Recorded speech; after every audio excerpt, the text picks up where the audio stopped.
ഉലുവേല വെച്ചിട്ട് തോരൻ മാത്രമല്ല കേട്ടോ, പല രീതിയിൽ കറി വെക്കാൻ പറ്റും. കയ്പില്ലാതെ കറി വെക്കാനും പറ്റും.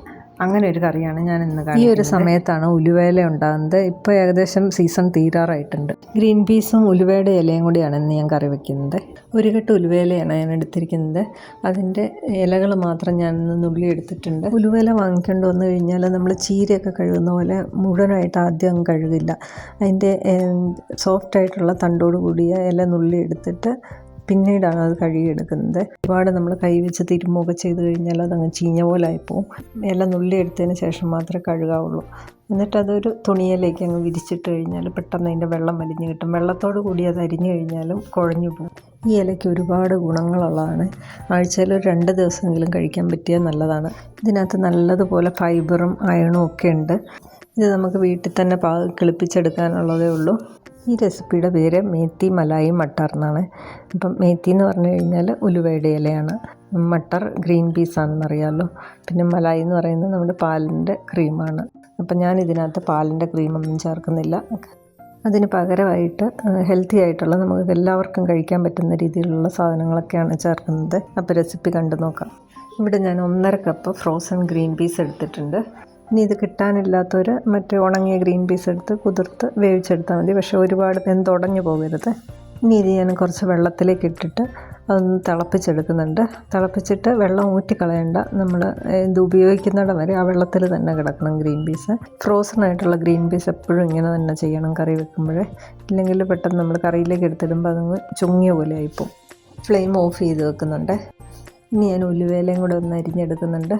തീരെ ചെറുതായിട്ട് അരിഞ്ഞെടുക്കാൻ പറ്റുമെങ്കിൽ അരിഞ്ഞെടുക്കണം.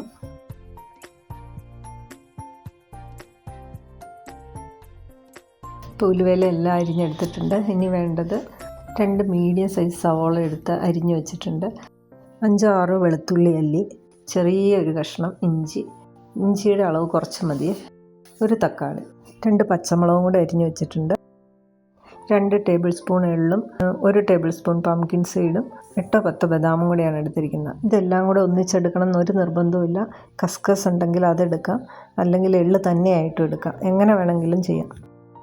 ഇനി ഒരു പാനിലേക്ക് 1 ടേബിൾ സ്പൂൺ ഓയിൽ ഒഴിച്ച് ചൂടാകുമ്പോൾ അതിലേക്ക് 1/2 ടീസ്പൂൺ ജീരകം ചേർക്കാം. അതൊന്ന് മൂത്ത് കഴിയുമ്പോൾ നമ്മൾ അരിഞ്ഞു വെച്ച ഇഞ്ചി, വെളുത്തുള്ളി, സവോള ഇത്രയും ചേർത്ത് സവോള ഒന്ന് സോഫ്റ്റ് ആകുന്നിടം വരെ വഴറ്റാം.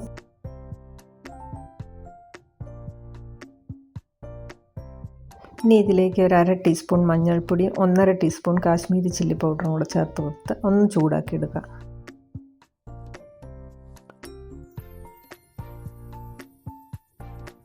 ഇനി ഇതിലേക്ക് അരിഞ്ഞു വെച്ച തക്കാളി, ആവശ്യത്തിന് ഉപ്പും പിന്നെ നമ്മൾ എടുത്തു വെച്ചിട്ടുള്ള സീഡ്സ് എല്ലാം കൂടെ ഇട്ട് ഒന്ന് നല്ലപോലെ ഒന്ന് വഴറ്റിയെടുക്കാം. ഒരുപാട് സമയത്ത് വഴറ്റേണ്ട കാര്യമില്ല.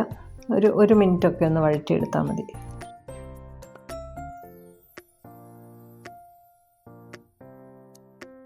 ഇപ്പോൾ തക്കാളിയൊക്കെ ഒന്ന് സോഫ്റ്റ് ആയിട്ടുണ്ട്. അപ്പോൾ ഇതിലേക്ക് 1 ടീസ്പൂൺ മല്ലിപ്പൊടിയും കൂടെ ചേർത്ത് കൊടുക്കാം. ഇനിയിപ്പോൾ ഫ്ലെയിം ഓഫ് ചെയ്യാം. മല്ലിപ്പൊടി ഒന്ന് ഇതിൻ്റെ ഇത് കിടന്നൊന്ന് ചൂടാക്കിക്കോളൂ. ഒന്ന് ഇളക്കി കൊടുത്താൽ മതി. തണുത്ത് കഴിയുമ്പോഴത്തേക്കും നമുക്കിത് മിക്സിയുടെ ജാറിലേക്ക് ഇട്ട് നല്ലപോലെ ഒന്ന് അരച്ചെടുക്കാം.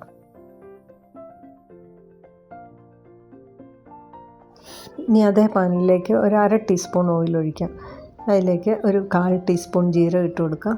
അതൊന്ന് മൂക്കുമ്പോഴേക്കും 2 ടീസ്പൂൺ വെളുത്തുള്ളി ചെറുതായിട്ട് അരിഞ്ഞതും കൂടെ ചേർത്ത് കൊടുക്കാം. ഉലുവയില കറി വെക്കുമ്പോൾ എപ്പോഴും വെളുത്തുള്ളിയുടെ അളവ് കൂടുതൽ ചേർക്കാവേ. വെളുത്തുള്ളി ഒന്ന് ലൈറ്റ് ബ്രൗൺ കളറാകുമ്പോഴത്തേക്കും നമ്മൾ അരിഞ്ഞു വെച്ച പച്ചമുളക് ഇതിലേക്ക് ഇട്ട് കൊടുക്കുന്നുണ്ട്.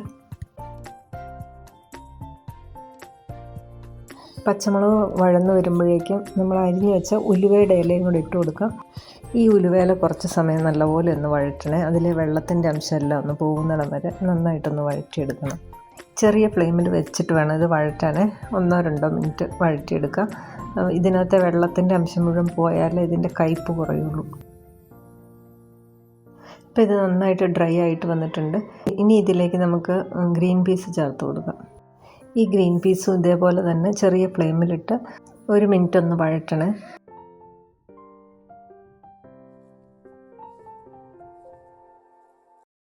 ഇതിനിടയ്ക്ക് നമുക്ക് മസാല ഒന്ന് അരച്ചെടുക്കാം. അപ്പം മിക്സിയുടെ ജാറിലേക്ക് ഞാൻ ഇട്ടിട്ടുണ്ട്. അതിലേക്ക് കുറച്ച് വെള്ളം കൂടെ ചേർത്തിട്ട് അരയ്ക്കാവേ. ഇത് നല്ല സ്മൂത്തായിട്ട് അരച്ചെടുക്കണേ. വെള്ളം ആവശ്യത്തിന് ചേർത്ത് കൊടുക്കാം. ഇത് കുറച്ച് ഗ്രേവി ഉള്ള കറിയാണ്. ഇതിലേക്ക് ആവശ്യത്തിനുള്ള ഉപ്പും കൂടി ഞാൻ ചേർത്ത് കൊടുക്കുന്നുണ്ട്. അപ്പം ഗ്രീൻ പീസ് നന്നായിട്ട് വഴന്നു വന്നിട്ടുണ്ട്. ഇനി ഇതിലേക്ക് നമ്മൾ അരച്ച് വെച്ച പ്യൂരി ചേർത്ത് കൊടുക്കുക. ഇതിനി മിക്സ് ചെയ്തിട്ട് ഇതിലേക്ക് ആവശ്യത്തിനുള്ള വെള്ളം കൂടെ ചേർത്ത് കൊടുക്കണം. മിക്സിയുടെ ജാറ് കഴുകിയ വെള്ളം ഞാൻ ഇതിലേക്ക് ചേർത്ത് കൊടുക്കുന്നുണ്ട്. അതുപോലെ ഗ്രേവിക്ക് ആവശ്യത്തിനുള്ള ഉപ്പും കൂടെ ചേർത്ത് കൊടുക്കാം. ഈ ഒരു രീതിയിലായിരിക്കും ഇതിൻ്റെ ഗ്രേവി ഇരിക്കുന്നത്. ഒരുപാടങ്ങ് ലൂസും അല്ല, എന്നാൽ ഒത്തിരി തിക്കും അല്ല, ആ ഒരു രീതിയിൽ. ഇനി ഒരു 2 മിനിറ്റ് ഇതൊന്ന് മൂടി വെച്ച് വേവിക്കാം. ഇപ്പോൾ ഒരു 2 മിനിറ്റ് കഴിഞ്ഞിട്ടുണ്ട്. ഇനി ഇതിലേക്ക് ഒരു 1/2 ടീസ്പൂൺ ഗരം മസാലയും കൂടെ ചേർത്ത് നന്നായിട്ടൊന്ന് മിക്സ് ചെയ്ത് കൊടുക്കാം. വീഡിയോ സബ്സ്ക്രൈബ് ചെയ്യാതെ കാണുന്ന ആരെങ്കിലും ഉണ്ടെങ്കിൽ ഒന്ന് സബ്സ്ക്രൈബ് ചെയ്യണേ പ്ലീസ്. ഇപ്പം നമ്മുടെ കറി റെഡി ആയിട്ടുണ്ട്. ഇതിലൊന്നും ചെയ്യാനില്ല ഇനി. ഇത് ചോറ്, ചപ്പാത്തി, റൊട്ടി, നാൻ എന്തിൻ്റെ കൂടെ വേണേലും കഴിക്കാം. ഇത് ഞാൻ മാക്സിമം ഹെൽത്തി ആയിട്ട് തന്നെ ഉണ്ടാക്കിയേക്കുന്നത്. ഒരു കയ്പുമില്ല കഴിക്കാനായിട്ട്. ആർക്ക് വേണേലും കഴിക്കാനും പറ്റും. നല്ല ടേസ്റ്റാണ് ഇത് കഴിക്കാനായിട്ട്. ഇത് മേത്തിയുടെ കയ്പുണ്ടെന്ന് ഓർത്ത് ആരും ഇത് ഉണ്ടാക്കാതെയോ കഴിക്കാതെയോ ഒന്നും ഇരിക്കേണ്ട. നല്ല ടേസ്റ്റാണിത്. അപ്പോൾ വീഡിയോ ഇഷ്ടപ്പെട്ടിട്ടുണ്ടെങ്കിൽ ലൈക്ക് ചെയ്യാനും ഷെയർ ചെയ്യാനും സബ്സ്ക്രൈബ് ചെയ്യാനും മറക്കല്ലേ. അത് മാത്രമല്ല, നിങ്ങളുടെ വിലയേറിയ കമൻസ് കൂടി പ്രതീക്ഷിക്കുന്നുണ്ട്. അപ്പോൾ എല്ലാവരും ഒന്ന് ട്രൈ ചെയ്ത് നോക്കിയിട്ട് കമൻസ് എഴുതാൻ മറക്കരുത്. പുതിയൊരു വീഡിയോയുമായി വീണ്ടും കാണാം. താങ്ക്